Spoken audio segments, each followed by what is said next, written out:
반갑습니다. 잘 나오셨습니다. 성도님 얼굴만 봐도 은혜가 됩니다. 사랑하고 축복합니다. 네, 감사합니다. 오늘은 믿음의 사람들 네 번째 시간입니다. 갈 바를 알지 못하고 나아간 믿음, 아브라함이라는 제목으로 함께 말씀을 나누겠습니다. 아브라함에 대한 말씀이 두 번이 히브리서 11장에 나와 있는데요. 오늘은 그 첫 번째 시간이 되겠습니다. 한국 최초의 장로교 선교사님 중에 한 분이신 언더우드 선교사님이 한국에 오게 된 과정 가운데 이런 일이 있었다고 합니다. 본래 이분은 신학교를 졸업하고 인도 선교사로 나가려고 준비를 하셨다고 합니다. 그러던 중에 당시 조선이죠. 이 한국에 선교의 문이 열리게 되었다라는 소식을 듣게 되었습니다. 그래서 선교를 함께 준비했던 다른 친구들 가운데 혹시 조선 땅으로 갈 수 있는 친구들이 있는지 알아보게 되었습니다. 그런데 당시 조선이라고 하는 나라는 너무나 미지의 나라 아니었겠습니까? 그래서 아무도 그 미지의 나라인 조선 땅으로 가려고 하는 자원하는 사람들이 없었던 것입니다. 그래서 포기하고 있었는데 기도하던 중에 성령님께서 이런 감동을 주셨다고 합니다. 너는 왜 안 되는데? 너는 왜 조선 땅에 가려고 하지 않느냐? 이런 말씀을 주신 것입니다. 그래서 언더우드 선교사님이 너무나도 확실한 성령님의 음성을 듣고 이것은 하나님께서 나를 부르시는 것이 확실하다, 이 생각으로 인도 선교로 나가는 것을 마음을 접고 조선 땅으로 나가기 위해서 당시 장로교 선교부에 편지를 보냈습니다. 내가 가겠습니다. 내가 가겠습니다. 하나님께서 나에게 가라고 하시는 것 같습니다. 이렇게 편지를 보낸 것입니다. 그런데 돌아온 답변이 지금은 선교비가 없어서 보내드릴 수가 없습니다. 이런 답변을 받게 된 것입니다. 그와 동시에 당시 뉴욕에 있는 한 교회에서 이 언더우드 선교사님을 담임 목사님으로 청빙하겠다는 청빙 의뢰서를 보내온 것입니다. 그래서 한국 가는 길도 막히고 인도 선교도 제대로 이루어지지 않고, 그런데 지금 자기 손에는 한 교회에서 담임으로 청빙하겠다고 하는 이 청빙서가 들어왔으니 이게 하나님의 뜻인가 보다 하고 생각을 하고 이 청빙 수락을 하겠다라는 이 편지를 써서 우체통에 붙이려고 했습니다. 그런데 이 우체통에 이 편지를 넣으려고 하니까 성령님께서 또 이런 말씀을 주시는 것입니다. 왜 너는 안 가려고 하느냐? 조선 땅은 어떻게 하려고 그러느냐? 이런 감동을 주셨던 것입니다.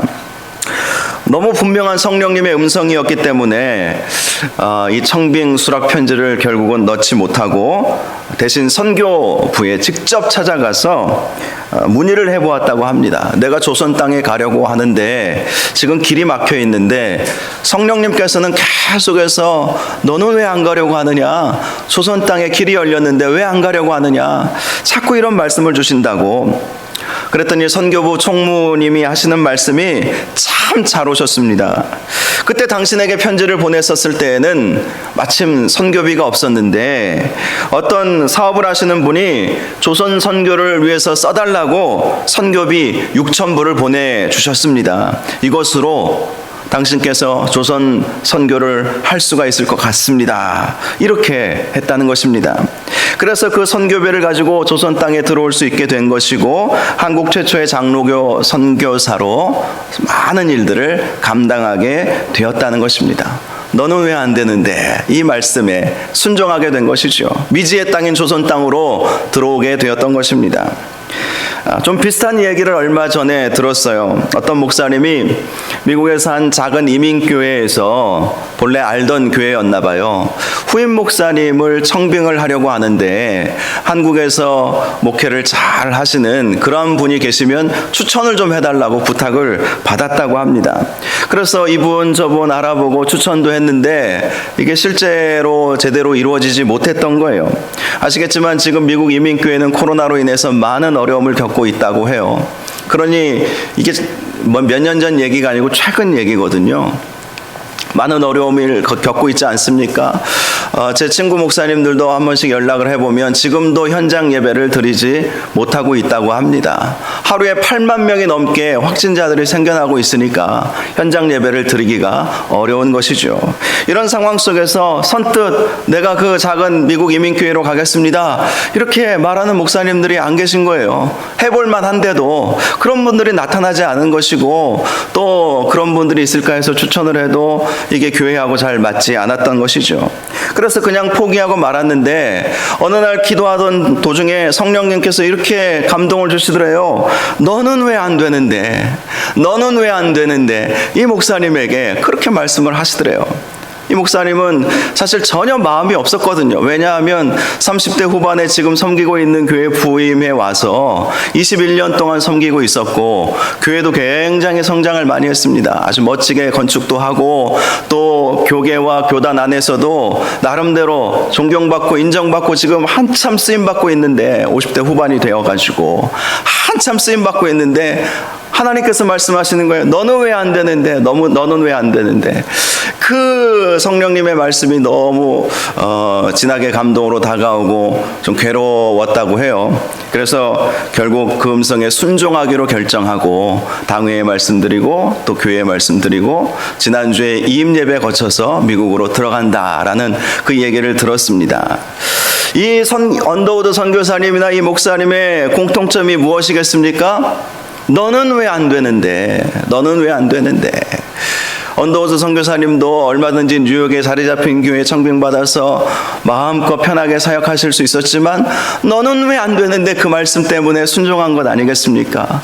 또 이 목사님도 얼마든지 이제 은퇴, 한 10여 년 후에 은퇴하고 인생의 말년을 더 크게 또 의미 있게, 뭐 인간적으로 생각하면 그럴 수도 있겠죠.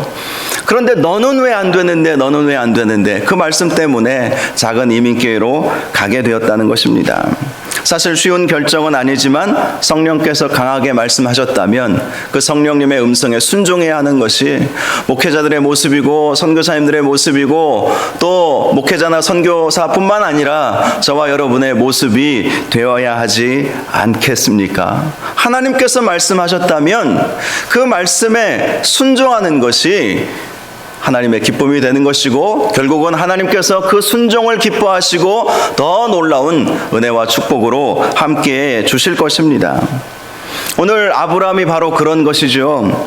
오늘 본문 8절 말씀, 믿음으로 아브라함은 부르심을 받았을 때에 순종하여 장래의 유업으로 받을 땅에 나아갈새 갈 바를 알지 못하고 나아갔으며 라고 말씀을 하고 있습니다.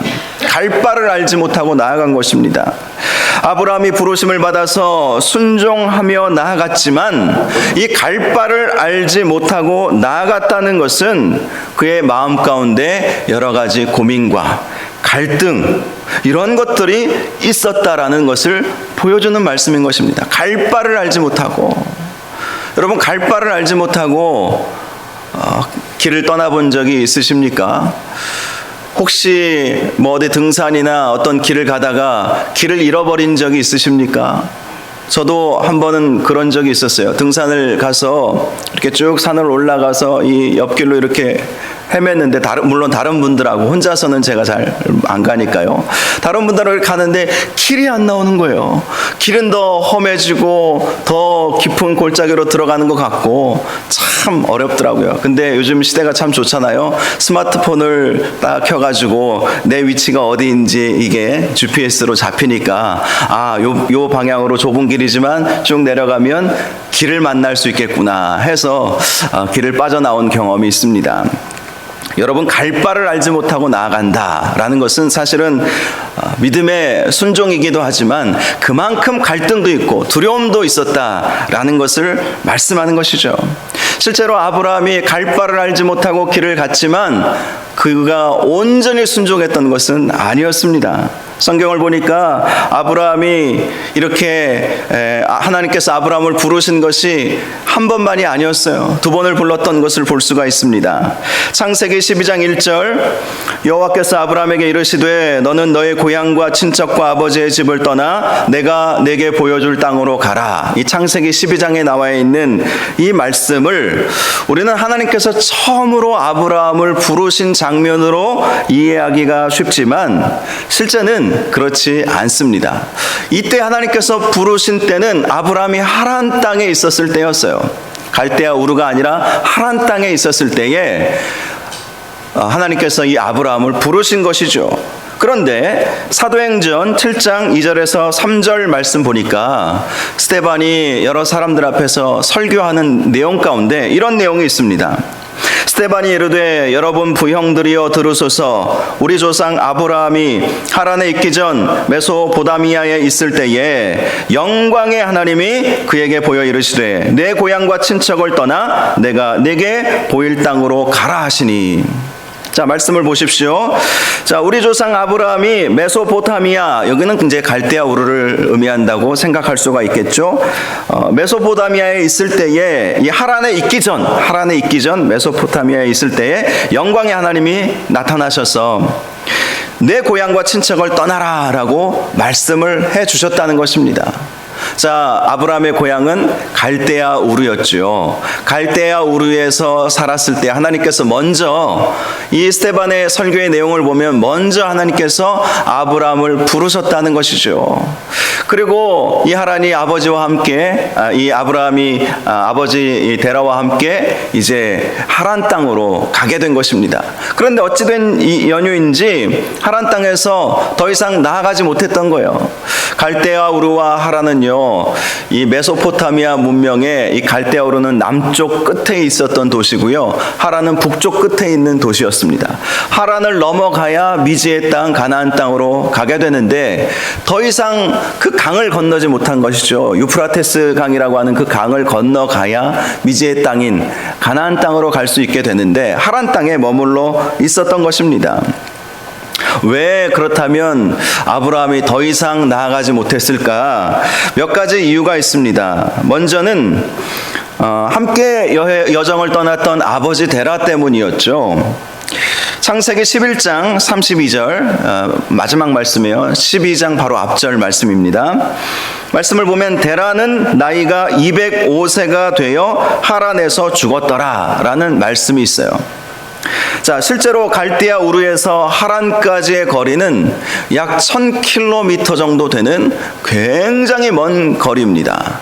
지금도 자동차로 1000km를 여행한다. 이거 쉽지 않거든요. 서울에서 부산까지 한 400km 자동차 여행을 하면, 제가 부산에서 사역할 때 하루 만에 자동차로 이렇게 운전을 해서 서울까지 갔다가 또 한나절 일 보고 밤에 부산으로 내려온 일이 있었거든요. 그럼 한 800km 정도 되지 않습니까? 얼마나 힘들고 피곤한지 몰라요. 너무 힘들고 피곤하죠. 자동차로 여행을 해도 마찬가지고 뭐 기차나 고속버스를 타도 피곤한 것은 마찬가지죠. 그런데 당시에는 걸어 다녔단 말입니다. 걸어 다녔어요. 이 1000km나 되는 그 거리를 이 나이 많은 아버지와 함께 이렇게 길을 가니, 그리고 또 하란에서 또 당시 어디인지 모르지만 가나안 땅까지 대략 거리도 한 1000km 되는 거리입니다. 800에서 1000km 정도 거리가 나오는데 이 거리를 아버지와 함께 다시 간다는 것이 사실은 쉽지 않았을 것입니다. 또 하나 생각해 볼 수 있는 것은 당시 아브라함이 이 하란 땅, 이 유프라테스 강을 건너서 가나안 땅으로 간다는 것은 정말 미지의 땅으로 넘어가는 모험이었기 때문이라는 것이죠. 누가 쉽겠습니까? 하나님이 말씀하셨어도 그 말씀에 100% 순종하며 나아간다는 것은 결코 어려운 일이었죠. 어려운 일이었을 것입니다. 당시 이 메소포타미아 문명은 당대 최고의 문명을 자랑했다고 합니다. 고고학자들의 발굴에 의하면 관계시설도 갖추고 있었고요. 하수도 시설도 갖추고 있었대요. 오늘날에 미전도 종족 선교를 나가보면 여전히 그런 관계시설, 하수도 시설 없이 원시적으로 살아가는 사람들도 참 많이 있지 않습니까? 그런데 벌써 이게 3,000년, 4,000년 전 얘기 아닙니까?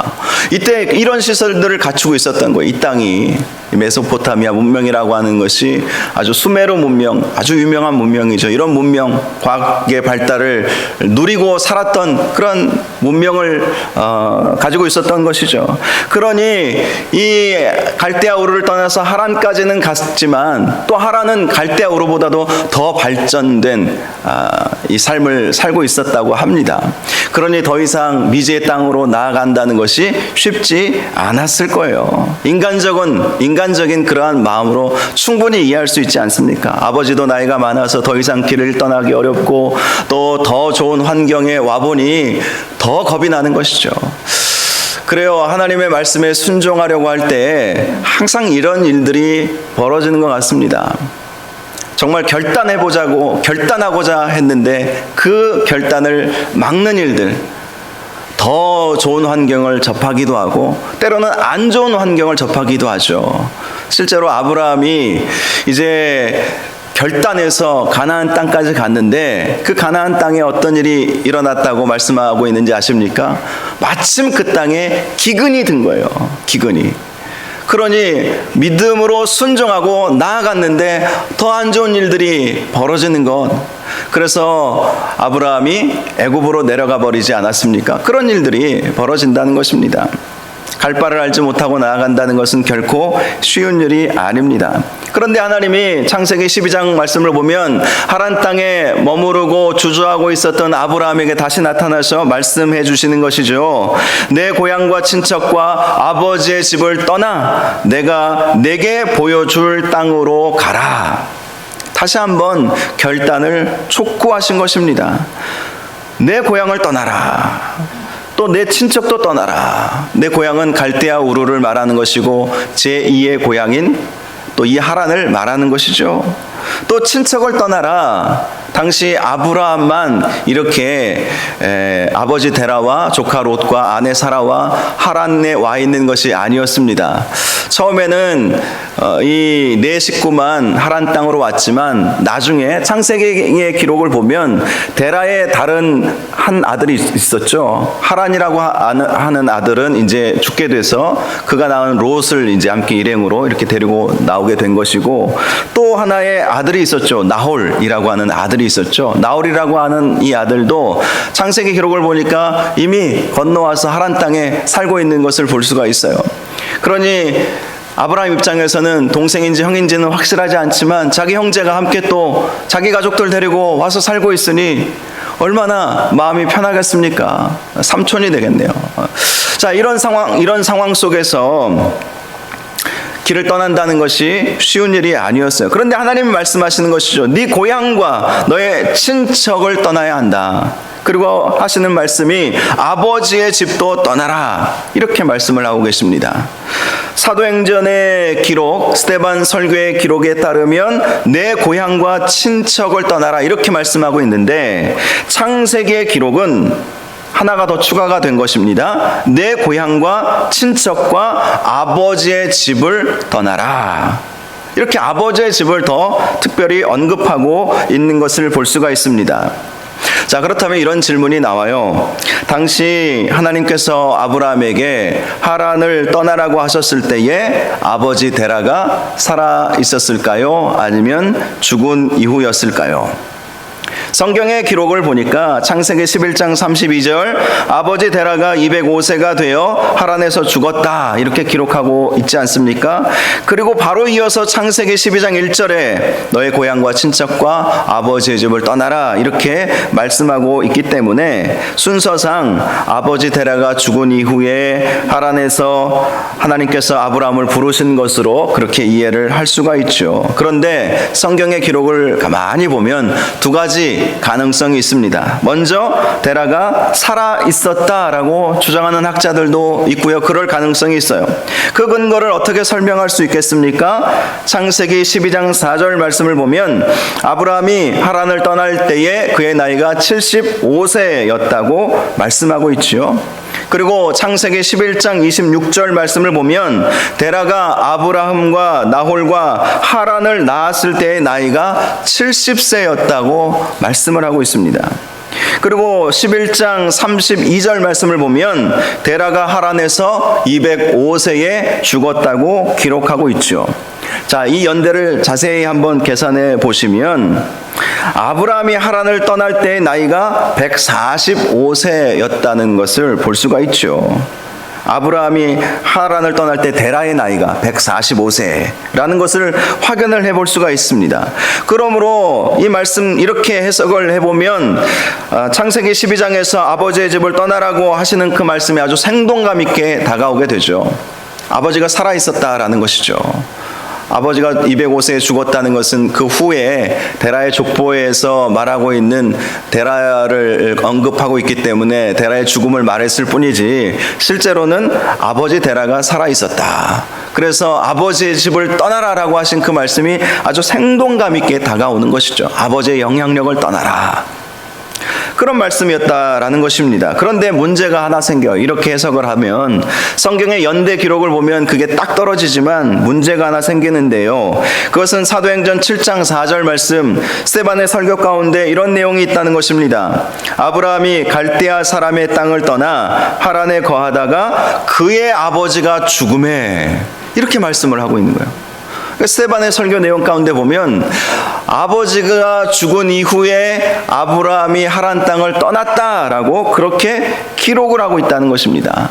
그러므로 연대 순서와 또 성경 말씀의 내용이 이게 엇박자가 나오는 상황이 되는 것이죠. 자, 그렇다면 이 문제를 어떻게 풀 수 있을까요? 제가 이것을 왜 자세히 설명을 드리냐면 많은 사람들이 성경의 기록이 오류가 있다 이렇게 말하는 근거 중에 하나를 이 본문을 택하고 있기 때문입니다.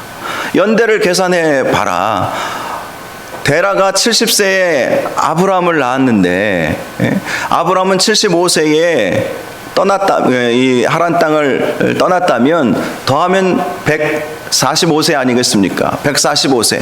그리고 145세라면 이 데라가 205세에 죽었기 때문에 당연히 아브라함이 살아있을 때 하란 땅을 떠난 것, 이 데라가 살아있었을 때 아브라함이 하란 땅을 떠난 것 아니냐. 그런데 스데반의 설교 내용을 보면 데라가 죽은 이후에 길을 떠났다라고 말씀하고 있기 때문에 이 성경은 오류다 이렇게 말하는 사람들이 참 많이 있습니다. 성경을 조금만 깊이 살펴본다면 이러한 의문을 갖게 될 수밖에 없죠. 자, 그렇다면 이 문제를 어떻게 풀 수 있을까? 그것은 창세기 11장 26절에 나와 있는 데라는 70세에 아브라함과 나홀과 하란을 낳았더라 라는 이 말씀을 통해서 풀 수가 있어요. 자, 70세에 아브라함과 나홀과 하란을 낳았다. 다 낳았겠습니까? 이 세 사람의 새 쌍둥이는 아닐 거예요. 70세부터 아들들을 낳기 시작했다는 것이죠. 그래서 아브라함이 가장 먼저 등장하고 있기 때문에 보통 생각할 때 아브라함을 70세에 데라가 낳았구나 이렇게 생각하지만 그렇지 않다는 것입니다.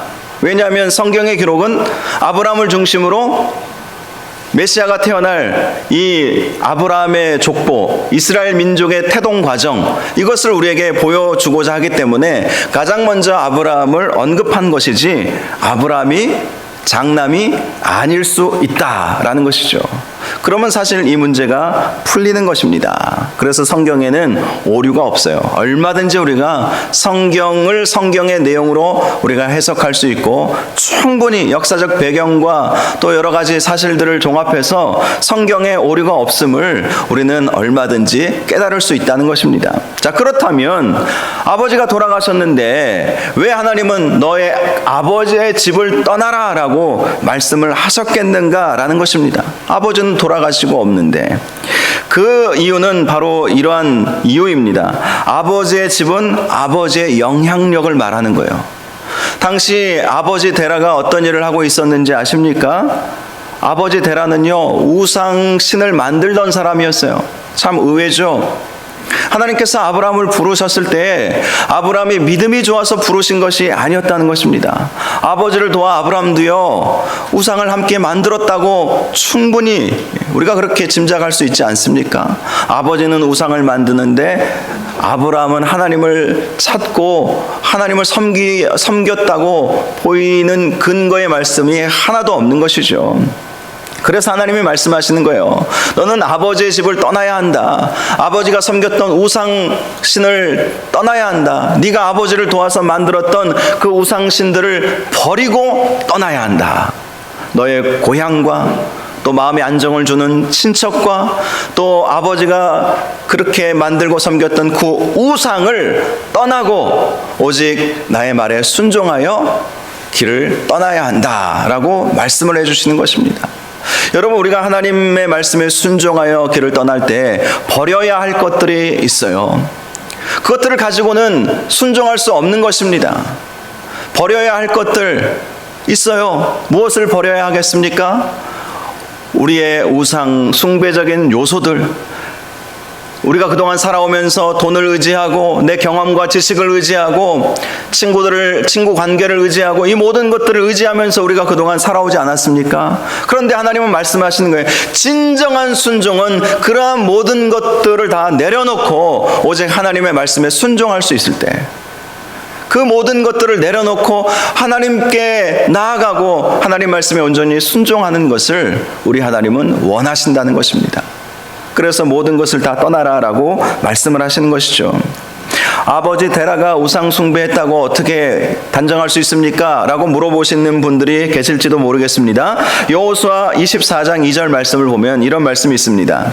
여호수아가 모든 백성에게 이르되 이스라엘의 하나님 여호와께서 이같이 말씀하시되 옛적에 너희 조상들 곧 아브라함의 아버지 나홀의 아버지 데라가 강 저쪽에 거주하여 다른 신들을 섬겼으나, 이런 말씀이 있습니다. 다른 신들, 아브라함의 아버지 나홀의 아버지, 아브라함과 나홀은 형제 관계이기 때문에 이들의 아버지 데라가, 강 저쪽은 메소포타미아 강을 말하는 것이죠.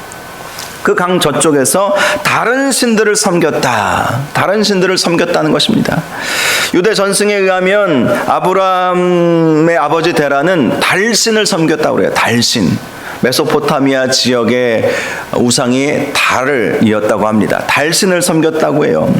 지금도 이 지역에 보면 이 나라들의 국기에 이 달 표시가 있는 거 여러분 기억하시는지 모르겠어요. 달. 지금도 이들은 달신의 영향을 받고 있는 것이죠. 그리고 아브라함은 아버지 데라를 도와서 나홀도 마찬가지였습니다. 함께 이 우상을 만들었던 그 결정적인 증거가 있습니다. 그것은 바로 창세기 29장 이하에 보면 데라의 또 다른 아들인 나홀이 거기 말씀에 언급되어 있고요. 그 나홀의 아들 라반, 야곱의 삼촌이죠. 라반, 그리고 그의 아내가 되었던 두 딸들에 대한 말씀이 나오지 않습니까? 그리고 창세기 30장에 보면 야곱이 이 삼촌 라반의 집에서 정말 고생 많이 하지 않았습니까? 그래서 고생하고 이 재물들을 모아다가 야밤 도주하죠. 그때 라헬이 무엇을 가지고 나왔는지 아십니까? 이 삼촌 라반이 지금 도망갔다는 그 소식을 듣고 막 쫓아왔을 때 무엇을 찾기 위해서 온지 아십니까? 이 드라빔이라고 하는 것을 찾기 위해서 막 쫓아왔던 거예요. 물론 붙잡으려고 하는 마음도 있었겠지요. 그런데 라헬이 그것을 숨겼죠. 이 드라빔이라고 하는 것이 우상이죠. 사실은 우상입니다. 당시 그들이 하나님도 섬겼지만 또 한편으로는 이 우상을 섬겼던 이 혼합 신앙의 요소를 가지고 있었던 것이죠. 바로 그래요. 데라, 그리고 아브라함도 마찬가지고 또 나홀도 마찬가지고 그 집안이 다 그런 드라빔이나 그런 달신의 우상들을 만들었던 그런 집안이었던 것을 우리가 성경을 통해서 알 수가 있는 것입니다. 그래서 하나님이 특별히 아브라함에게 말씀하시는 거예요. 아버지의 집을 떠나야 한다. 정신적으로, 영적으로, 또 육신적으로도 떠나야 한다. 아버지가 섬겼던 그 달신, 그 만들었던 그 우상신들, 이런 모든 것들을 떠나고 내가 너에게 지시할 땅으로 너는 가야 한다. 아주 강력하게 말씀하신 것입니다. 이 갈대아 우르에서는 아버지의 집에 대한 언급은 없었어요. 아버지와 함께 길을 떠났기 때문에. 그런데 이 하란에서는 아버지의 집을 특별히 언급하신 이유가 있습니다. 결국 이 우상 때문에 네가 더 이상 앞으로 나아가지 못하지 않았느냐라는 것이죠. 하란 땅에 와보니까 우상이 더 많이 잘 팔렸나 봅니다. 하란 땅에 와보니까 더 물질적으로 풍요하고 또 장사가 더 잘 된 거예요. 그래서 아버지와 함께 우상을 만들면서 더 잘 산 것이죠. 갈대아 우르 때보다도 더 문명도 좋고 더 돈도 잘 벌고, 그러니 더 이상 나가고 싶은 마음이 누가 있겠습니까? 그래서 하나님 말씀하신 거예요. 너의 고향과 친척뿐만 아니라 아버지의 집도 떠나야 네가 순종할 수 있는 것이다. 아버지의 집을 떠나라. 특별히 하나님께서 아버지의 집을 떠나라 이렇게 말씀하신 이유가 있죠. 그것은 바로 하나님께서 복을 주시기 위해서 아니겠습니까? 창세기 12장 4절을 보면 아브라함이 여호와의 말씀을 따라갔고 롯도 그와 함께 갔으며 아브라함이 하란을 떠날 때 75세였다라고 말씀하고 있어요. 75세라고 하는 나이는 결코 적은 나이가 당시에도 아니었습니다. 그런데 하나님께서 떠나라고 하셨을 때 이 말씀에 절대적으로 순종할 수 있었던 이유가 있다면 그것은 창세기 12장 2절에서 3절 말씀을 보면 하나님께서 약속해 주신 축복이 있었기 때문입니다. 내가 너로 큰 민족을 이루고 내게 복을 주어 너를 창대하게 하리니 너는 복이 될지라. 너를 축복하는 자에게는 내가 복을 내리고 너를 저주하는 자에게는 내가 저주하리니 땅의 모든 족속이 너로 말미암아 복을 얻을 것이라. 하나님이 주실 복, 하나님이 주실 복, 그 복을 바라보며 갈 바를 알지 못하고 믿음의 여정을 시작하게 되었던 것입니다. 사랑하는 여러분, 우리가 갈 바를 알지 못하고 마음속에 갈등도 있고 고민도 있고 주저함이 있을지라도 그 말씀에 순종하기만 하면 하나님은 반드시 이러한 복을 주신다는 사실을 믿으시기 바랍니다. 말씀 순종할 때 그것이 때로는 나에게 손해인 것 같고 당장은 더 큰 어려움이 오는 것 같아도 결코 그렇지 않습니다. 인생은 길게 봐야 한다는 어른들의 말씀이 있지 않습니까? 당장 내 눈앞에 있는 것만 먹는다고 해서 그게 다가 아니라는 건, 여러분, 이것은 사회적으로도 세상적으로도 증명이 됐어요. 마시멜로 이야기라고 하는 책, 여러분 기억하시는지 모르겠지만 한 10여 년 전에 베스트셀러가 되었죠. 4살인가 5살 되는 아이들에게 마시멜로를, 미국 아이들은 이 마시멜로를 굉장히 좋아하거든요. 한마디로 뭐 초콜릿과 같은 개념이에요. 그것을 놓고 실험을 해봤다는 거예요. 한 30분 정도 있다가 돌아올 텐데 이 마시멜로를 먹지 않고 참고 있으면 2개를 더 줄게. 그렇게 실험을 했는데 어떤 아이들은 그걸 그냥 눈앞에 보이니까 먹고 싶으니까 그냥 집어 삼켜 먹어버렸다는 아이들이 있고, 또 어떤 아이들은 30분을 기다린 거예요. 왜? 2개 준다고 하니까, 2개 준다고 하니까 기다린 거예요.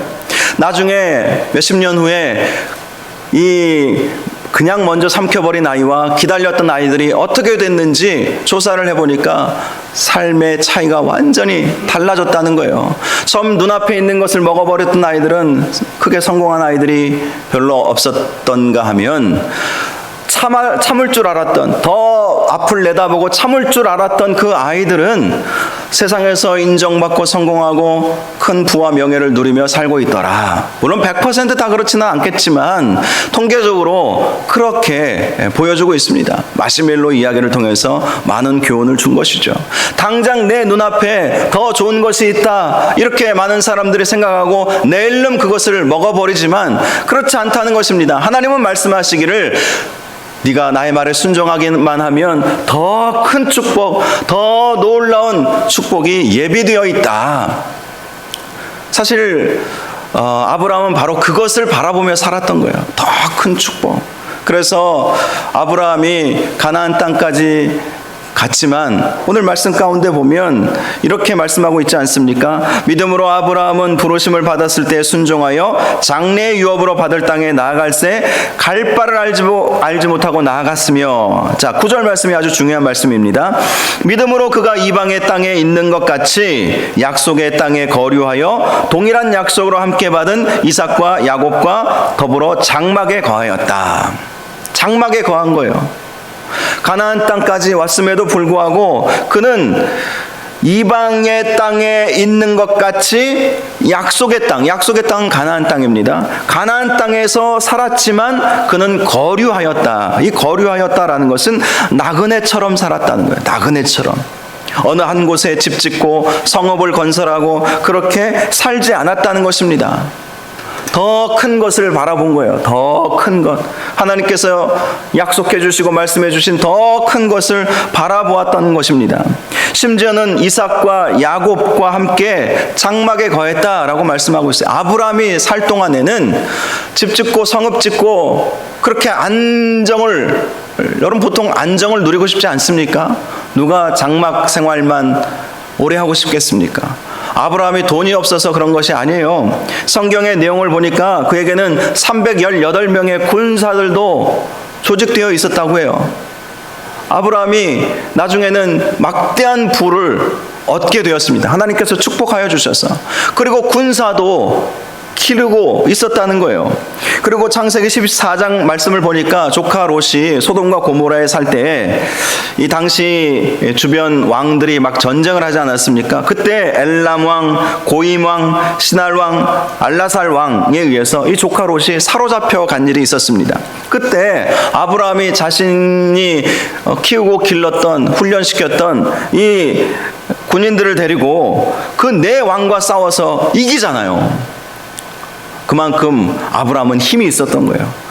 막대한 부도 축적해 놓았고 또 그를 따르는 많은 사람들도 있었고 그 이후 족속들과 동맹까지도 맺었다고 그렇게 말씀하고 있습니다. 그런데 아브라함의 삶은요, 멋진 집 짓고 살지 않았어요. 멋진 안전하고 멋진 성읍 짓고 살지 않았다는 거예요. 거류하였다.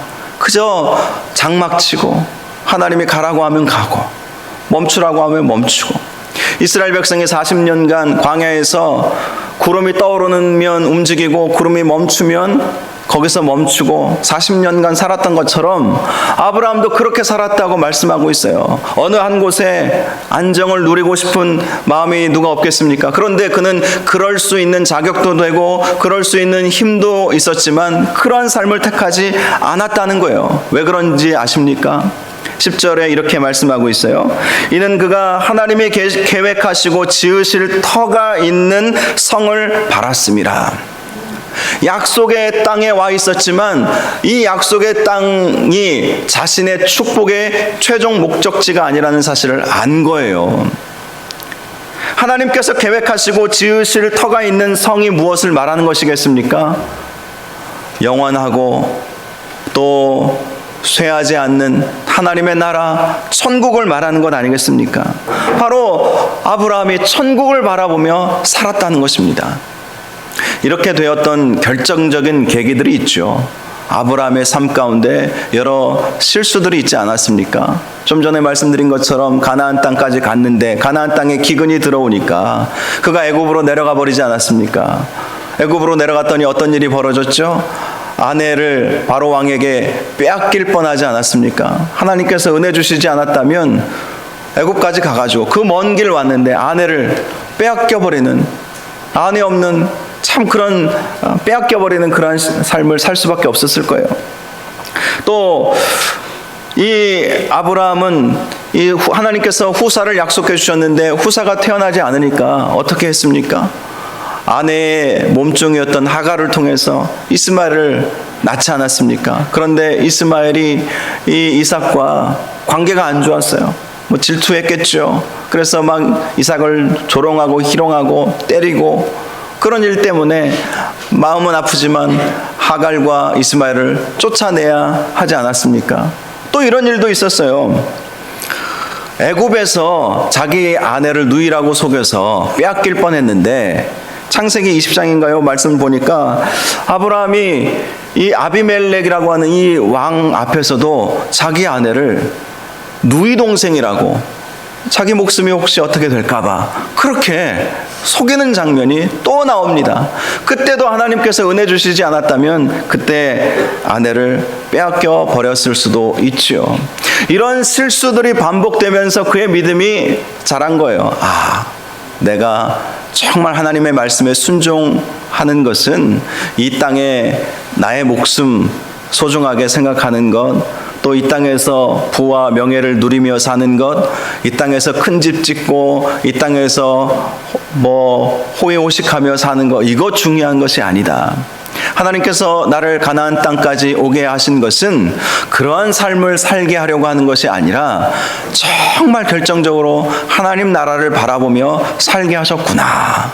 그러니 이제 다음 한 2-3주 후에 살펴보겠지만 아들 이삭을 하나님께서 바치라고 하셨을 때 주저함 없이 하나님께 드리려고 한 것입니다. 왜요? 하나님의 영광과 하나님의 은혜가 넘치는 그 하늘나라, 하나님 나라를 바라보았기 때문에 설령 하나님께서 내 아들 죽이신다 할지라도 그를 살리실 것이고 살리시지 않는다 할지라도 함께 저 하늘나라 가게 될 것이다. 더 나은 것을 바라보며 살았다는 것 아니겠습니까? 갈 바를 알지 못하고 나아갔지만 아브라함은 여러 가지 실수들을 통해서 깨달은 것이 있었다는 것입니다. 우리가 궁극적으로 추구해야 할 것은 하나님 나라구나. 하나님께서 다스리시고 하나님께서 보호해 주시는 하나님의 나라, 저 천국이야말로 가장 소중한 축복이구나. 이것을 아브라함이 그의 인생 가운데 깨닫게 되었다는 것입니다. 그렇습니다. 우리가 말씀을 통해서 보게 되는 것은 아브라함이 완벽해서 하나님께서 그를 믿음의 사람으로 그를 의롭다고 그렇게 인정해 주신 것이 아니라는 것입니다. 이 세상에 완전한 사람은 아무도 없어요. 아브라함이 여러 가지 실수하고 주저했던 그 모습들을 우리는 보고 있지 않습니까? 그럼에도 불구하고 하나님께서 아브라함을 쓰신 이유는 넘어졌어도 다시 일어나기 때문이죠. 갈등하고 고민하고 머물러 있었지만 하나님께서 말씀해 주시니까 다시 짐 챙겨서 길을 떠날 줄 알았던 것입니다. 처음부터 완벽하게 실수도 없이 하나님 말씀에 그대로 순종하는 사람이 세상에 어디 있겠습니까? 고민도 되죠. 갈등도 합니다. 넘어지기도 해요. 그러나 최선을 다해서 살고자 하는 그 마음, 하나님이 그것을 보시지 않겠습니까? 저는 우리 아이들을 키워보면서 그런 하나님의 마음을 느낄 때가 있어요. 아이들이 최선을 다해서 공부도 열심히 하고 최선을 다해서 삶을 살아가면 그건 결과와 상관없이 기쁜 거예요. 부모의 마음에 기쁜 거예요. 결과도 좋으면 좋겠죠. 열심히 성적은 별로 안 나와도 열심히 공부하는 모습만 봐도 기쁜 거예요. 하나님의 아브라함을 보실 때 바로 그러한 기쁨을 가지셨다는 것입니다. 그가 완벽한 삶을 살아내지는 못했어요. 하나님이 부르셨는데 그 부르심에 온전히 순종하지도 못했고요. 또 우상을 여전히 섬기면서 아버지와 함께 돈 맛을 본 거예요. 그러니 하란 땅에서 15년간을 더 이상 나아가지 못하고 하나님께서 15년 전에 말씀하여 주셨음에도 불구하고 그 말씀에 순종하지 못하던 모습을 보이지 않습니까? 결국 하나님이 계속해서 이끄시죠. 다시 일으켜 세우시죠. 다시 일어났다가 가나안 땅에 갔는데 가나안 땅에서는 기근이 오네요. 그러니 그냥 애굽 땅으로 내려가 버리는 또 한 번의 실수. 이 모양 저 모양으로 아브라함은 실수를 많이 했습니다. 그럼에도 불구하고 하나님께서 그 아브라함을 귀하게 의롭게 믿음의 사람으로 인정해 주시는 이유는 다시 한번 일어설 줄 알았다는 거예요. 다시 한번 말씀 붙잡을 줄 알았다는 것입니다. 그리고 최선의 삶을 하나님을 위해서 살고자 몸부림치고 노력했다는 거예요. 이것이 아주 중요한 포인트입니다. 믿음이 무엇입니까? 이 시대에 완벽한 사람이 누가 있겠어요? 히브리서 11장에 나와 있는 믿음의 사람들을 보십시오. 완벽해서 하나님께서 그들을 의롭다고 믿음의 사람으로 인정해 주신 것이 아닙니다. 노아만 해도 보십시오. 노아가 당대 의인이요 완전한 자라라고 말씀하여 주셔서 그를 그의 가족과 함께 방주를 짓게 하시고 그의 생명을 구원해 주시지 않았습니까? 그런데 어느 날 술 취해가지고 벌건 대낮에 추태를 부리지 않았습니까? 아들들 앞에서. 그런 모습들, 여러분 에녹처럼 승천했다고 기록하고 있는 엘리야는 어떻습니까? 850대 1로 바알 선지자, 아세라 선지자와 영적 대결을 펼쳐서 이겼어요. 그런데 그가 호렙산으로 도망가서 하나님 더 이상 못하겠습니다. 하나님 이제는 저를 죽여주십시오. 이렇게 연약한 모습을 보이지 않았습니까? 다윗 왕은 어떻습니까? 하나님의 마음에 합한 자라고 인정받았던 다윗 왕은 자기가 사랑하던 충신의 아내인 이 바세바를 빼앗고 그 우리아를 전쟁터에 보내서 죽게 하지 않았습니까? 실수 중에 실수죠. 사도 바울도 실수한 적이 있었어요. 바나바와 함께 1차 전도 여행을 아주 성공적으로 마쳤습니다. 그리고 2차 전도 여행의 계획을 세우다가 바나바가 말하는 거예요. 마가 요한이라고 하는 자기 조카를 데리고 가자. 사실 1차 전도 여행 때 마가 요한을 데리고 갔는데 이 마가 요한이 사역을 하다가 중간에 집으로 가버린 거예요. 그러니 바울 입장에서는 어떻게 믿고 그저 마가 요한을 데리고 가겠느냐. 근데 바나바는 아니라고, 기회를 한 번 더 주자고. 그러다가 둘이 싸움이 일어났는데 성경에 보니까 심하게 다투었다. 정말 초대교회의 거장으로 인정받는 이 두 사람 아닙니까? 바나바와 바울, 안디옥 교회를 함께 세우고 교회를 성장시켰던 이 두 사람도 심하게 싸운 거예요. 혹시 여러분 교회에서 사역하시다가 좀 관계가 안 좋았었어도 바나바와 바울도 그랬으니까 그것 때문에 너무 상처받지 마십시오. 다시 화해를 하면 되는 거예요. 바나바와 바울이 그 이후에 화해 안 했겠습니까? 화해하고 바울은요, 이 처음에는 배척했던 마가 요한을 자기 영적 아들로 삼아 주었어요. 그래서 정말 신실하게 이 초대교회 이방인 복음 선교 사역을 했던 것을 우리가 볼 수 있는 것이죠. 자, 그래요. 서로 마음이 안 맞을 수도 있어요. 그러나 그 이후가 중요한 것이죠.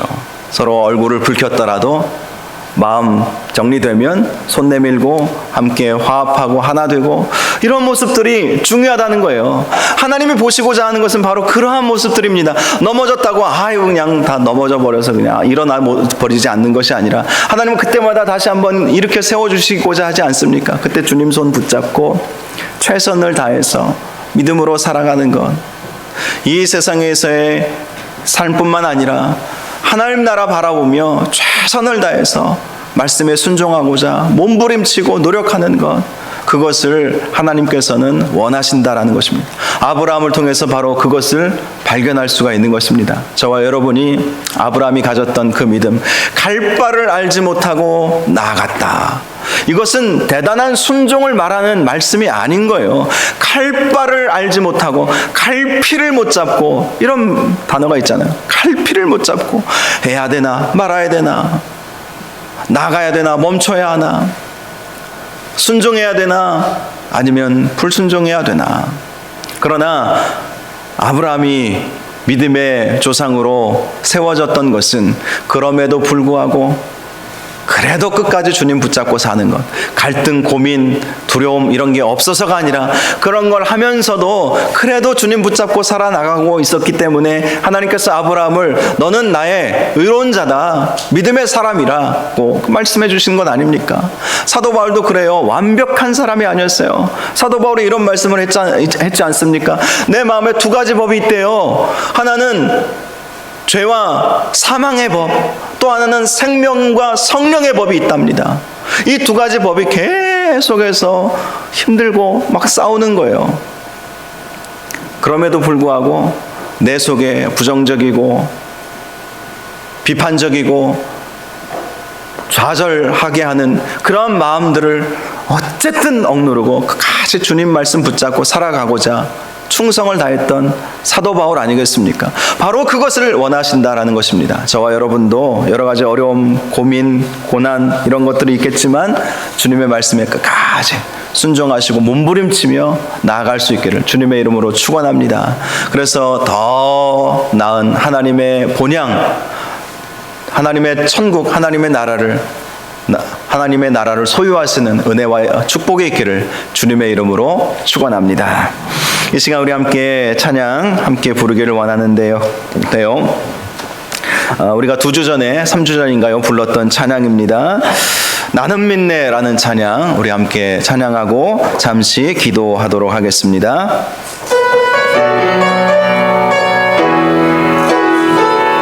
내게 허락하신 시련을 통해 내게 허락하신 시련을 통해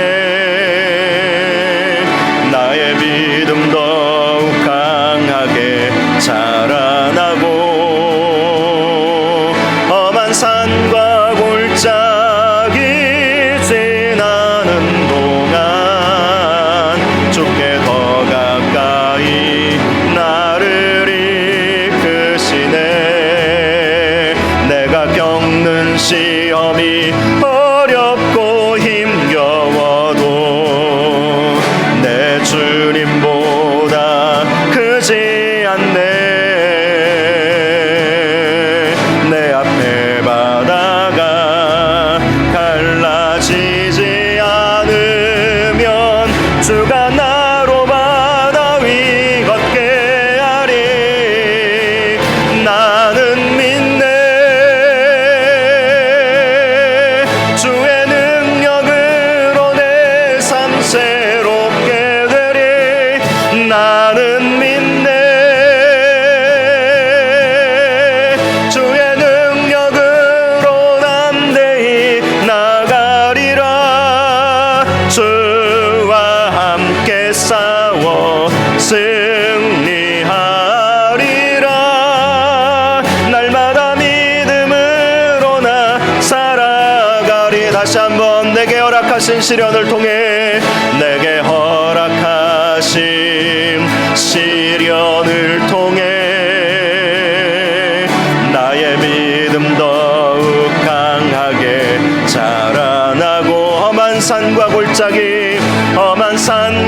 골짜기 지나는 동안 주께 더 가까이 나를 이끄시네.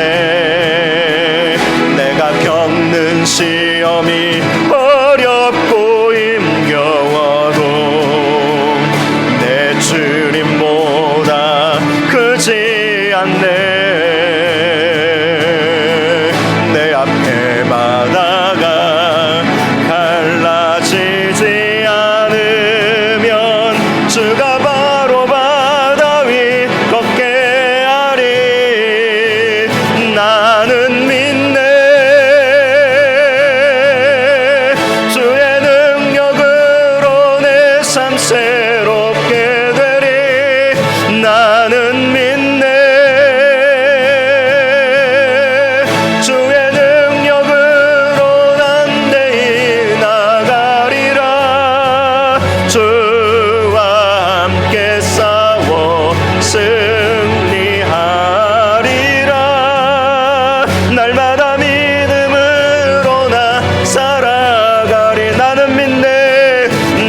시간 함께 기도하기를 원합니다. 하나님, 믿음으로 갈 바를 알지 못하고 많은 어려움과 두려움과 갈등이 있어도 믿음으로 순종하며 믿음으로 나아가게 하여 주옵소서. 믿음으로 더 나은 저 본향을 바라보며 나아갈 수 있는 그러한 믿음의 사람들 될 수 있도록 인도하여 주시옵소서. 이 세상은 참 우리의 믿음을 연약하게 만드는 많은 일들이 많이 있습니다. 그럼에도 불구하고 끝까지 넘어져도 일어나게 하시고 다시 주님 손 붙잡고 믿음으로 나아갈 수 있는 은혜와 축복을 우리에게 허락하여 주시옵소서. 우리 이런 마음으로 우리 함께 합심으로 기도하겠습니다. 거룩하고 존귀하신 아버지 하나님, 하나님, 우리 안에 많은 어려움과 시련들이 있습니다. 갈 바를 알지 못하고 나아가야 할 때도 많이 있습니다. 하나님, 두려움과 주저함이 있습니다. 여러 가지 환경적으로 어려움들이 있습니다. 그러나 하나님, 갈 바를 알지 못하지만 끝까지 주님 바라보고 주님 섬기며 주님을 위하여 살아가는 저희들 될 수 있도록 우리 하나님 도와주시고 우리 하나님 함께하여 주시기를 간절히 원합니다. 하나님, 오직 주님을 바라보며 나아갈 수 있도록 우리 하나님 도우시고 우리 하나님 역사하여 주시옵소서. 하나님, 믿음으로 다시 일어서게 하시고 믿음으로 다시 순종하게 하여 주시옵시고 믿음으로 나아갈 수 있는 은혜가 있도록 주님께서 함께 하시고 은혜도하여 주시옵소서. 주님께서 우리를 도우시면 하나님 어떠한 어려움이 와도 이겨내고 승리하게 하실 줄로 믿습니다. 하나님 도우시옵소서. 역사하여 주시옵소서. 하나님, 놀라운 하나님의 역사와 은혜를 경험하며 나아갈 수 있는 저희들 될 수 있도록 축복하여 주시옵소서. 나는 믿네, 나는 믿네, 주의 능력으로 내 삶 새롭게 되리. 나는 믿네, 주의 능력으로 담대히 나가리라. 주와 함께 싸워 승리하리라.